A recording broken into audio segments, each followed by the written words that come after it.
Corey was the campaign manager for Donald Trump for 18 months, helped make him president, and now he's near the president again, and he's helping defenders make sure we have a Congress that's a Republican, and among other things. Let's let Corey, you explain what you're doing.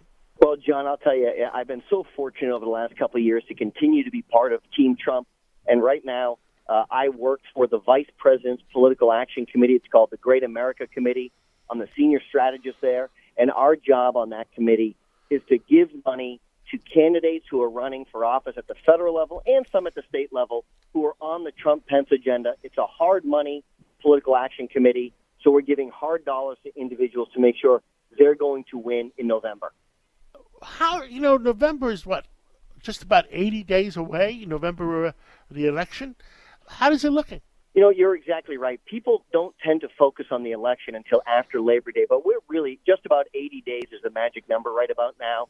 And I think what you're going to see from the federal level is an increase in Republican majorities in the U.S. Senate. I predict a 3 to 4 seat increase. And then in the House, if the election were held today, it's going to be very, very close. But what we do know for sure is there is no blue wave coming. That's not to say the Democrats won't pick up seats. Historically, that has been the tradition in the midterm election of a presidential first term. But that being said, there is no blue wave. There's no 63-seat swing coming like Obama lost or 54 seats like Bill Clinton lost. If the Democrats gain seats, it'll be a much smaller number than what has been done historically because of the success of this administration. I mean, just about every pollster, every newspaper says there's a blue wave coming.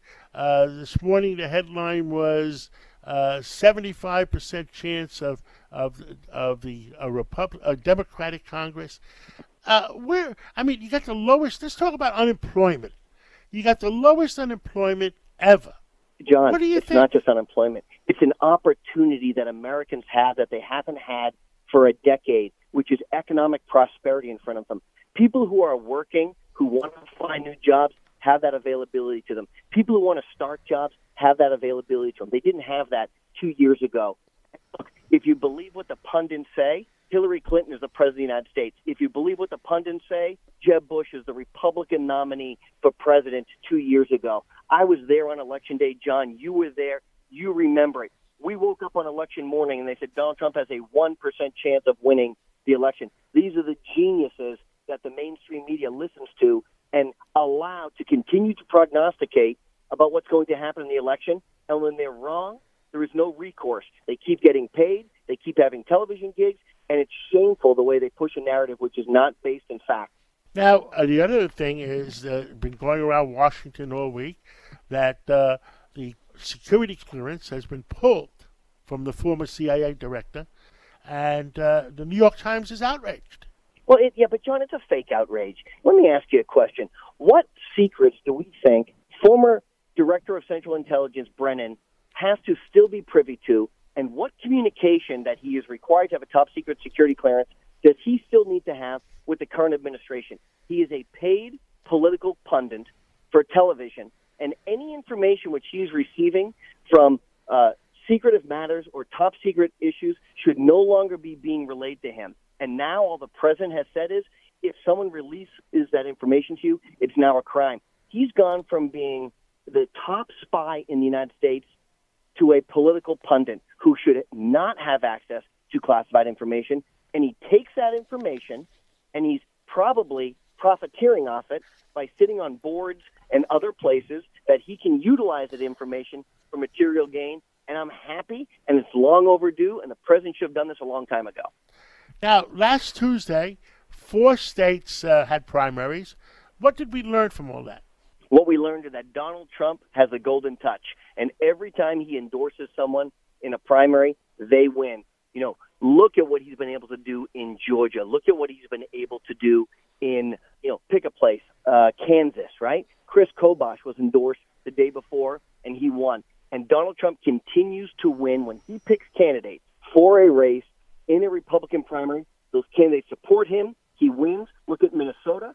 Tim Pawlenty was supposed to have a big comeback, and the truth is he wasn't on the team. He attacked Donald Trump. The voters went to the ballot box and said, we want people on the Trump-Pence agenda. That's where he's been most successful. Now, President Trump has unlimited amount of energy, it seems like. He's going to how many different states every week? Is he going to continue that pace? His pace is not just going to continue, it's going to increase. In the forward week, you're going to see him back in West Virginia, a very important state as it relates to a U.S. Senate race. You're going to see him traveling in the coming weeks to all of the primary states that have big races coming up. He is committed now to being on the road 6 days a week, and I've been there, John. I've seen his energy. He works 18, 20 hours a day, every single day, to maintain a schedule that nobody can keep up with, and that's why he's been so successful. What else would you like to tell the American public on Sunday morning? Look, what I'd like to remind the American people is just how much success this administration has had, whether it's economic success, whether it's international diplomacy, whether it's the denuclearization of the Korean Peninsula, whether it's the returning of American remains from Korea. All of the things that the mainstream media continues to bypass, the American people wake up every day and say, our country is better today than it was yesterday. We're stronger. We're the world superpower. And I think Donald Trump and his administration doesn't get the credit they deserve, because what we saw this week, John, was a concerted effort by the mainstream media newspapers to attack this administration as opposed to praising them and thanking this president for putting America first. The American people are smart, and come November, they will reward those that support the Trump-Pence agenda. Well, Corey Lewandowski, thank you so much for what you're doing for Donald Trump, and keep working hard, and we'll catch up with you again real soon.